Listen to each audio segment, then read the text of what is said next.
Stuff I Learned Yesterday, episode 671, Eraser Boogers.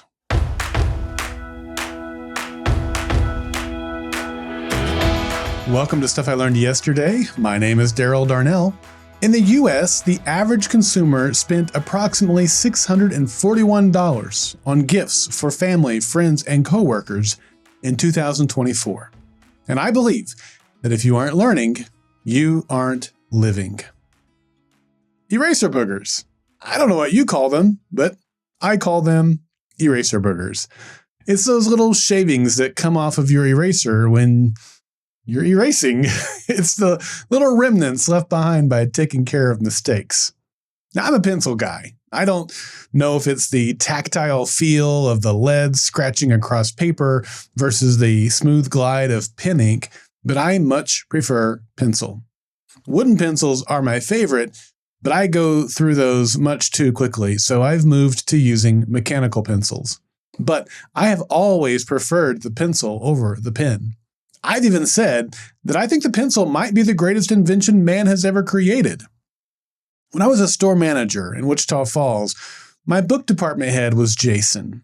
And Jason was fantastic. He and I still remain friends to this day. He's a pastor, and I pray for him in his ministry every day. But in those days, he was my book department lead. Now, I've mentioned in the past that I had a difficult time organizing my desk when I was a store manager, and one of those things that particularly drove Jason insane was eraser boogers. He would come into my office and see remnants of eraser boogers on my desk, and it would drive him crazy. Of course, I would try to clean them up and keep them taken care of, but every once in a while, I would miss some, and he would come in and he would always notice them. And so it kind of became a running joke with us. In fact, one time I created a big pile of eraser boogers and kind of hid them a little bit on my desk. And then I called him into my office just for nothing at all. I wanted to see how long it would take during our conversation for him to not only notice the eraser boogers, but do something about it. How long would it take his OCD to kick in? And sure enough, it took only a moment for him to notice it and do something about it. It ended up making a lasting memory for the two of us. In fact, he and I were recently chatting, and he's the one that reminded me of that story.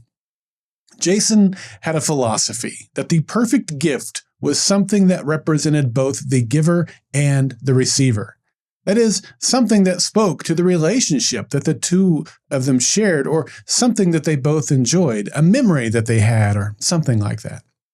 It was something that represented, in some way, both the giver and the receiver. And those are hard gifts to give. When he first told me that, I thought, well, that might be easy on occasion, but ongoing? That would be very difficult. And in fact, I think it is very difficult. But that was his philosophy for every gift he gave. He tried to find something that represented both he and the person that he was giving it to. And so I took his philosophy to heart, and after I moved to corporate one day, I filled an envelope full of eraser boogers and I put it in the store mailbox and waited.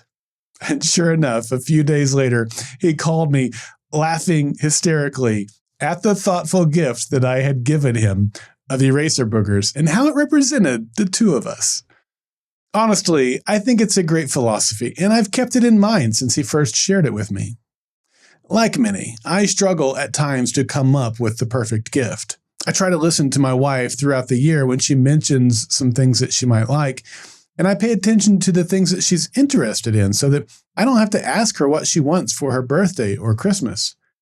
With my kids, several years ago, I started taking a different approach. I decided to get them a personalized gift. These days, most of our kids spend time on their devices, their computers, tablets, phones, whatever. But when I was growing up, we had a drawer full of physical photos and little photo books and photo albums. Granted, we didn't pull them out very often, but there was something magical about that physical photo that you would interact with. We'd write the date on the back of it or who was in the photo and where it was taken. So, several years ago, when my kids were still in high school, for Christmas, I decided to get each of them a photo album.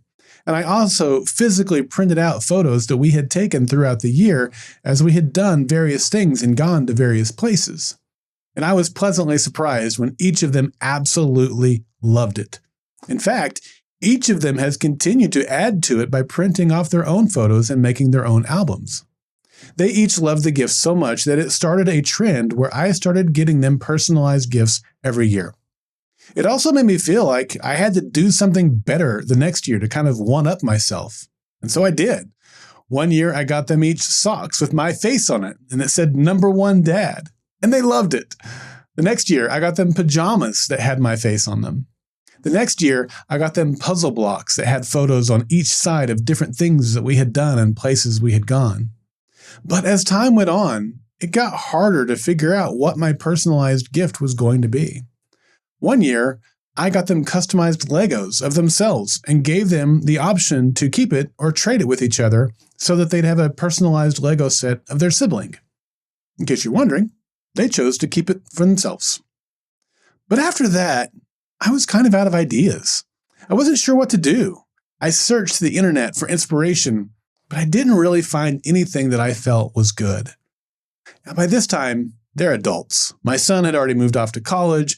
It had been 6 or 7 years of personalized gifts, and I figured that now they were adults, it was probably a good time to bring it to an end.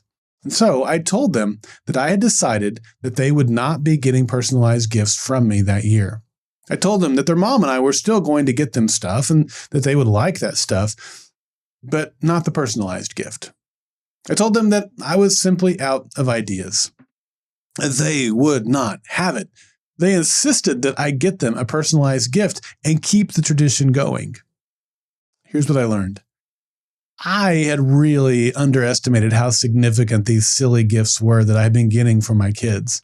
They loved the socks with my face on it. They loved showing them off to their friends and bringing a smile to other people's faces. When my son moved to college, he would wear my face around the dorm and other places, and his friends loved it. They thought it was funny.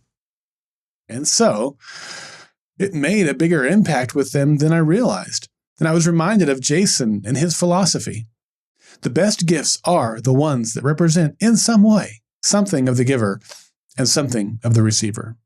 So, each Christmas, I step up. I find some way to give them a personalized gift, something that'll make a memory, something that represents something of me and something of them. What I've realized is those are the best gifts of all. Why? Because they're thoughtful. They reflect our relationship and the bond that we uniquely share. And remembering that is the greatest gift of all.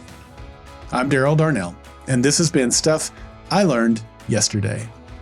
Well, I want you to be a part of the next Monday Mailbag on December 29th.